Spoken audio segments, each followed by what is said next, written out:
అరే health insurance తీసుకోవద్దానే గట్లనేమన్నా అయితే ఏ కాన బిల్లు తలగకుండా దావకండ్ల కరసెళ్ళిపోతుంది మంచిగా.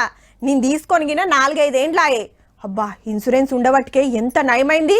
ఏక్ నెంబర్ దావకండ్ల మొత్తం ఫ్రీగానే అయింది. లేకుంటే అంత పైక మొక్కపార పెట్టుడు మాతోటి ఏమవు అంటుంటారు.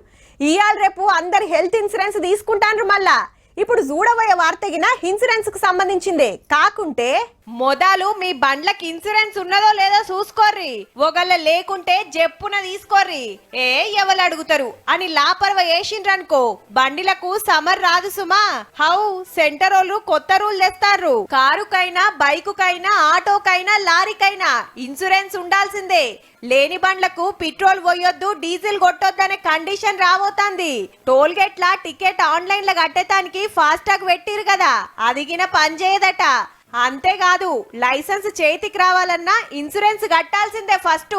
గంత గొట్టు రూల్స్ పెట్టే ఫైల్ రెడీ అవుతుంది ఢిల్లీలా. దేశంలో 40 కోట్ల బండ్లుంటే సగమాటికి బీమానే లేదట. మరి గట్లనే దొంగతనం జరిగినా టక్కరైనా కాలిపోయినా ఇన్సూరెన్స్ ఉంటే పైసలు వస్తాయే. పుసుక్కున పోలీసులకు దొరికితే 2000 దండుగా 3 నెలల జైలు శిక్ష. రెండో పారైతే డబుల్ పెనాల్టీ. అయినా సుతా కొందరు ఉత్తమ డ్రైవర్లు లాపరవ వేస్తురట. అయినప్పుడు చూద్దాం తీయని. ఇట్లా మంచిగా చెప్తే ఇనితట్టు లేరని లైసెన్సు పెట్రోలు ఫాస్టాగ్ కు బీమాను లంక పెడుతురన్నట్టు. గా రూల్స్ వచ్చేదాకా ఏటింగ్ చేయకుండా లేనోళ్ళు జప్పున తీసుకోండ్రి మళ్ళా.